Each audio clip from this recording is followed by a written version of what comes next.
On today's vlog, we're playing Plankton Rising by the OP Games. Let's whip up them patties. Plankton Rising is a cooperative card and dice game for 1 to 4 players who work together with their friends SpongeBob, Patrick, Mr. Krabs, and Squidward to serve up food at the Krusty Krab. Players will make new friends from Bikini Bottom, complete food orders, and fight back against Plankton as he tries to steal all of the ingredients needed to make a Krabby Patty.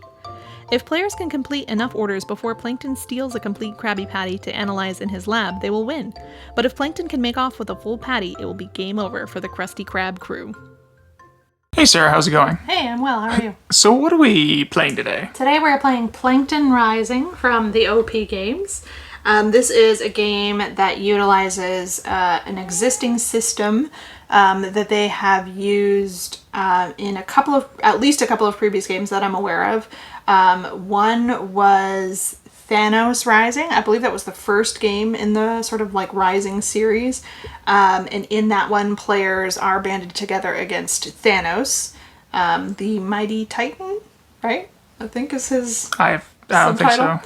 I don't know. Anyway, I don't know, yeah. The next one is... The Bat Who Laughs. Yeah, the Batman Who Laughs Rising. And then they have Plankton Rising. So this one is set in the SpongeBob universe, which I'm not terribly familiar with. You're lucky. Well, if you like SpongeBob, this is probably going to be something that will be really entertaining to you. There's tons of references to the show in like the art and some of the flavor text and stuff like that. This is a fully cooperative game, and so we will win or lose together. And the way that it works is it's sort of a pool building game where we're going to be building pools of die, which we will use to acquire new cards and defeat villains and that kind of thing. So we are playing against Plankton. Yes. Who is the owner of a rival restaurant. And so what we are going to be doing is trying to defeat Plankton, but he is trying to steal a complete Krabby Patty so that he can analyze it and figure out what it is exactly, steal the secret recipe from us, and use it in his own restaurant, the Chum Bucket. And if he can do that, then he will win the game. But if we can prevent him from doing that, then we will win the game.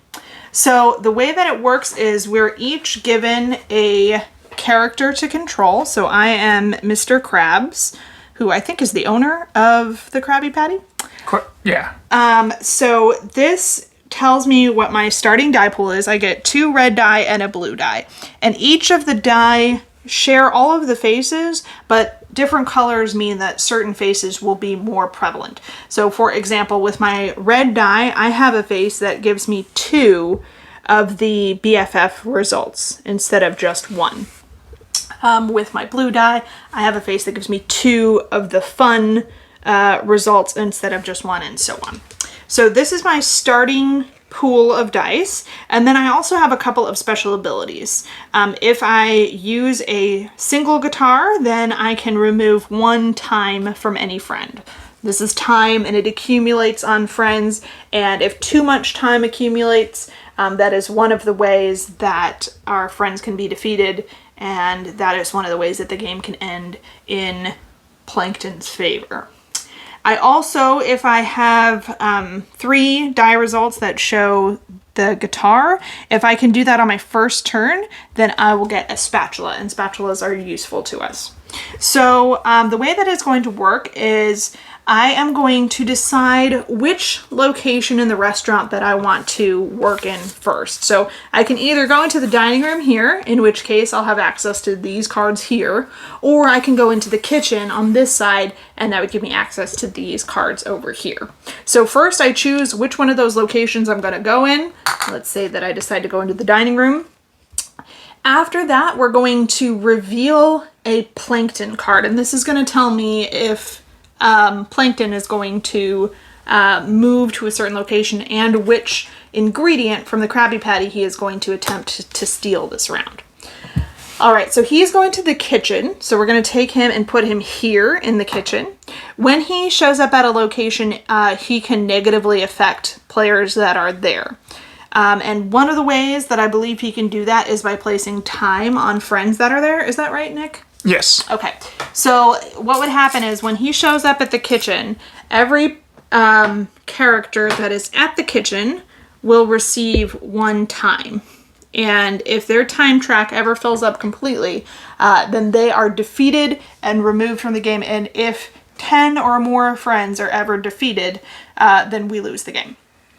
So that's the first thing we do is we move him to the location that the card tells us to move him to. And then we also take one of these theft tokens and place it on the part of the burger that is indicated. So we would put this here. If ever a portion of the burger is completely filled up with theft tokens, then he is successful at stealing it. And what we'll do is flip this over. Something bad will happen, and that part of the burger will, for the rest of the game, be stolen by Plankton. And if he is able to steal all of the ingredients from the burger, then he wins the game. So after we turn over this card and move him and resolve his movement, we'll add theft tokens to a portion of the burger. The next thing we're going to do is roll our die pool. So we'll roll our die, and this is going to give us some results that we'll be working with. Now, we can use these in the location that we are in. So I decided to start in the dining room, so I can use any of these here on any one of these here. And what we're trying to do is make friends or complete orders or defeat villains. So there are those 3 different types of cards. The friends look like this, the orders look like this, and the villains look like this. Now, in order to successfully acquire any of these cards, I have to meet the conditions that are laid out here. And if I'm able to do that, then I'll either acquire the card or I'll place a marker on this here if it's a villain. So on my first roll, I have to assign at least 1 die. Let's assign this one here. Then I re-roll my die. And again, I have to assign another die. So let's try here, I suppose. And then with my last roll, okay, I've got another muscle. So that's really not going to get me much at all. Now, in this case here, nothing would happen. I would have had to get all of the icons needed in order to collect any one card. So in this case here, I wouldn't actually be able to collect any cards. But let's pretend for a second that I was able to acquire what I needed. Cheating. Here we go. All right, so I got the 3 trophies that I needed to acquire this particular friend. So I would take him and I would put him into sort of like my arsenal, and he would become part of my team for the rest of the game. The more friends I have, the more dice that I'm likely to be able to use every turn, and the more special abilities and tokens that I might be able to acquire as well.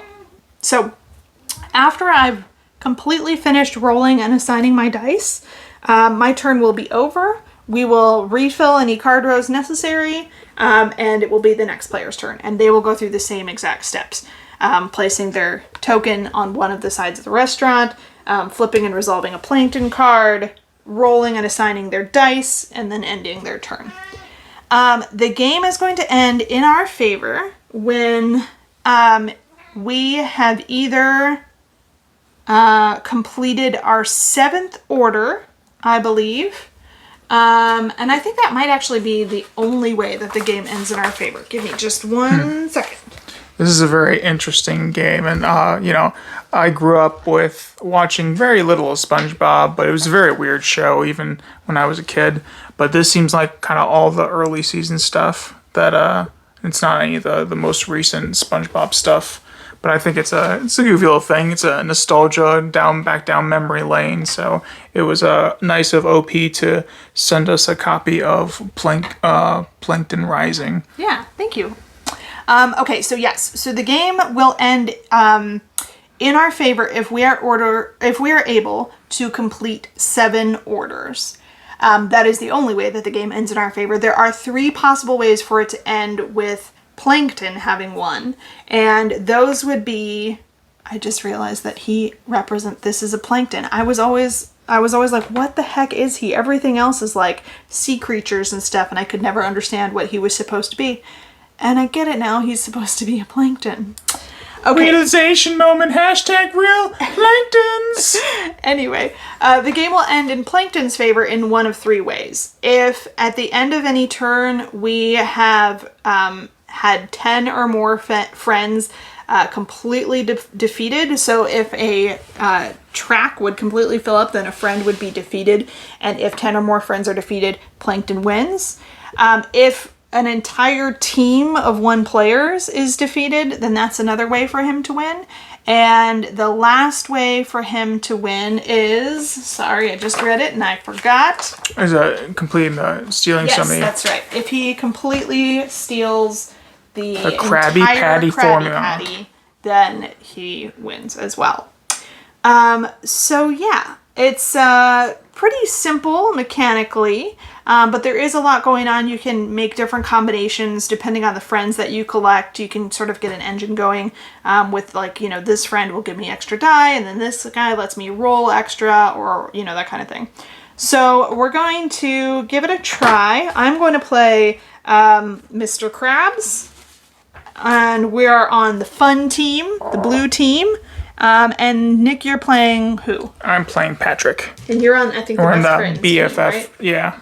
Best friends forever. All right, let's give it a try. Yep, we'll come back mid-game and talk to you more about how it goes in Plankton Rising. All right, so we'll see you guys in a second. Toodles. Hey, Sarah, so how's it going so far? It's going well. We're about halfway through the game. We have collected 3 orders that we've completed. And so far we haven't had any friends defeated, and Plankton has not been able to steal any part of our Krabby Patty just yet, although he is getting close, especially with the lettuce. So yeah, I feel like right now things are going well. It's a pretty tough game. It is. So I am not terribly familiar with the other Risings games in like the line. But this is not a super easy cooperative game. I think we're probably going to win. But don't say things like that. But it has been challenging, and there are ways to increase the difficulty level if you want a more challenging game.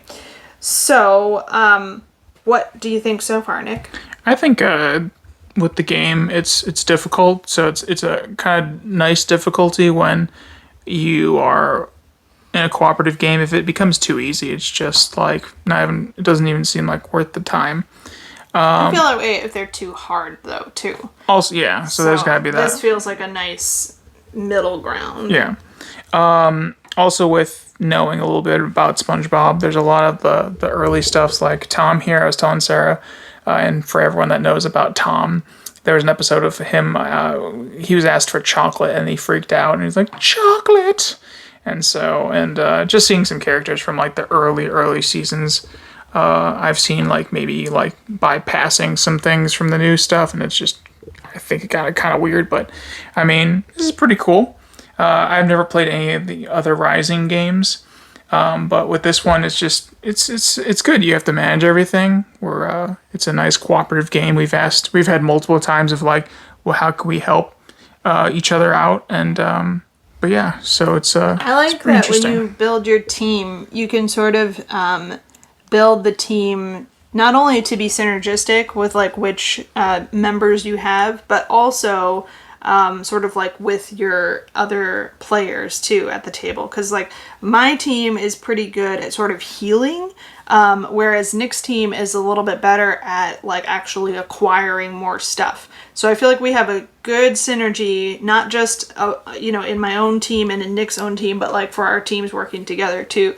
And we were able to sort of cultivate that synergy by building the teams, by recruiting like the new friends that we wanted to add to our teams from here. And some of it was just like, okay, well, which ones do I think I could probably get? But some of it was also like, oh, well, if I get this one, it works really well with this other one that I have.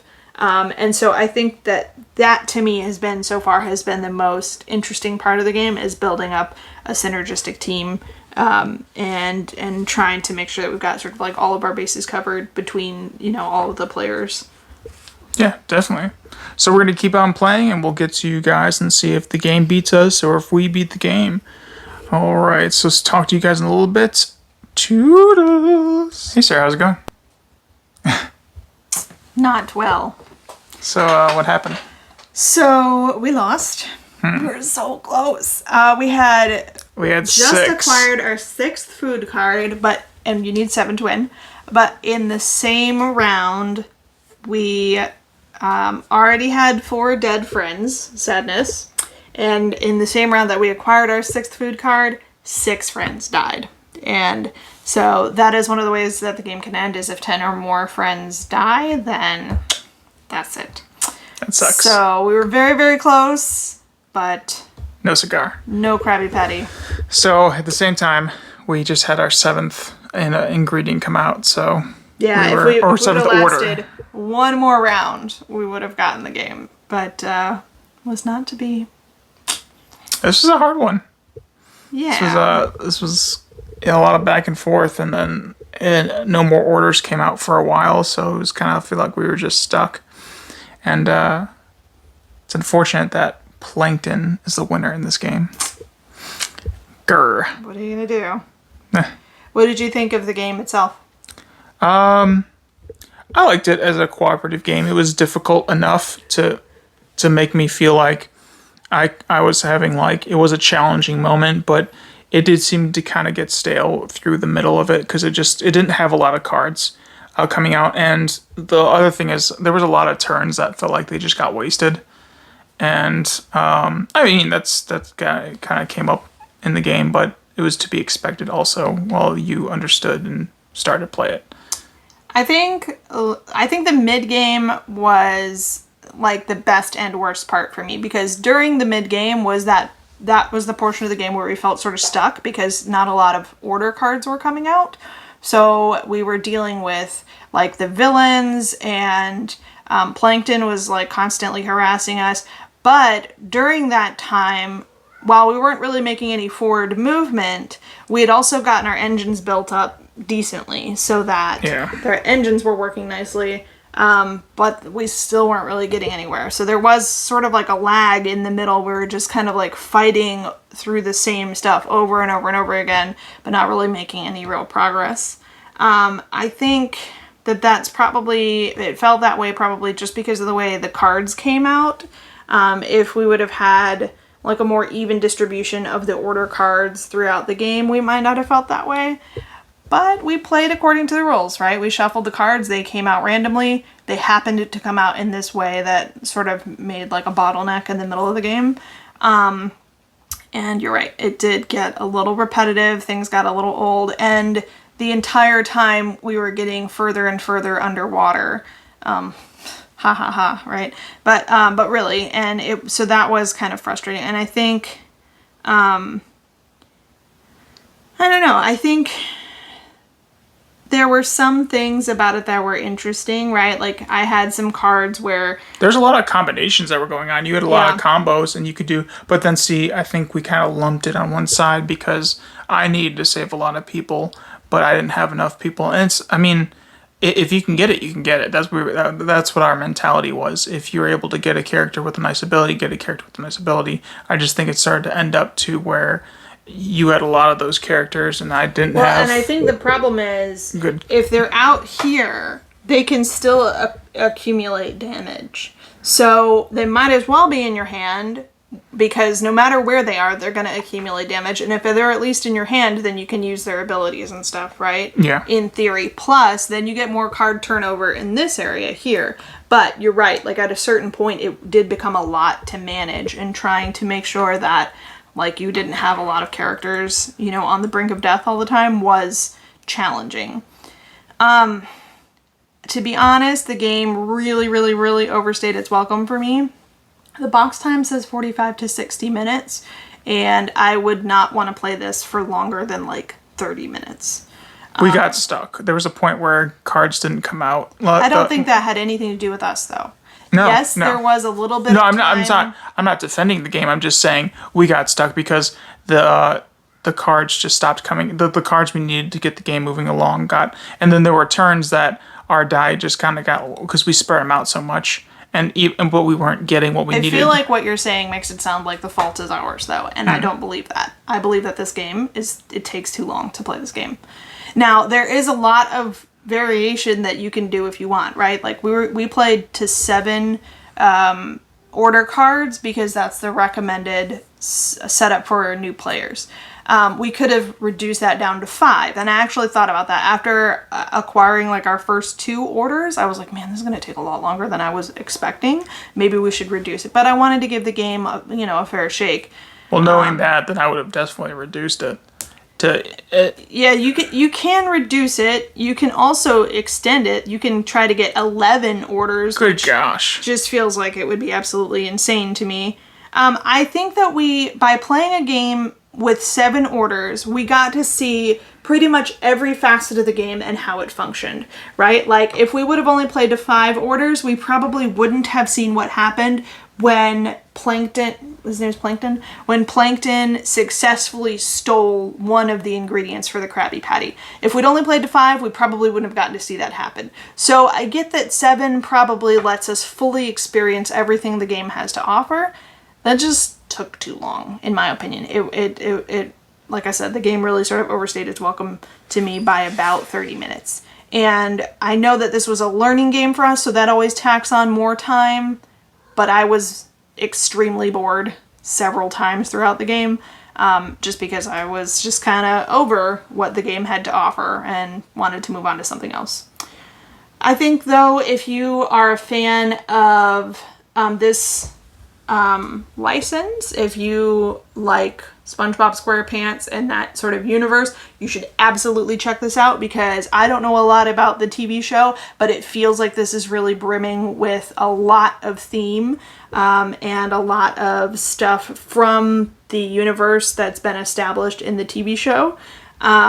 So if you like SpongeBob SquarePants, then I would definitely check this out. If you like co-op games that are not over in 30 minutes or less, I would check this one out. I would also say if you like a challenge, this is pretty like a challenging and involving game, and it does I would say it's not terribly difficult mechanically. Yeah.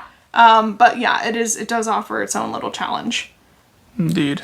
They do claim to offer a solo variant. But really all that is one player controlling the components for as if there were 2 players.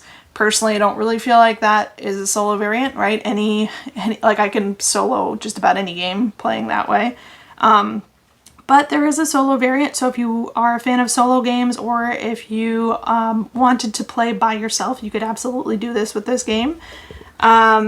And I did want to talk about the components. The components are very, very nice. Yeah, they did a real bang up job on everything in here. It's pretty good. It's really good quality. I would say the only thing that is even slightly not decent quality are the cards. All the card stock is a little thin, but everything else is fantastic quality.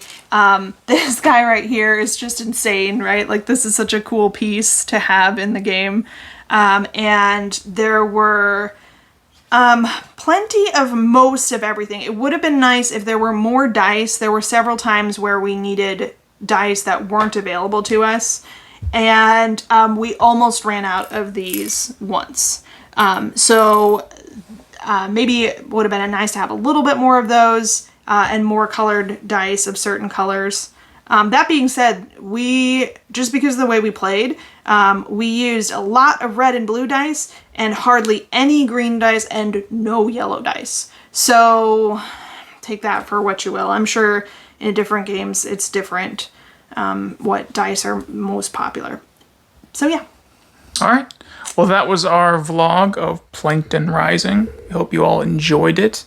Got a little nostalgia feeling from those that watched SpongeBob SquarePants as a kid, and annoyed at the parents that are like, "Oh my gosh, it's SpongeBob SquarePants! I hear it all day from my kids." but yeah. So we all hope you all enjoyed our vlog, and until our next vlog, we'll talk to y'all later. Toodles.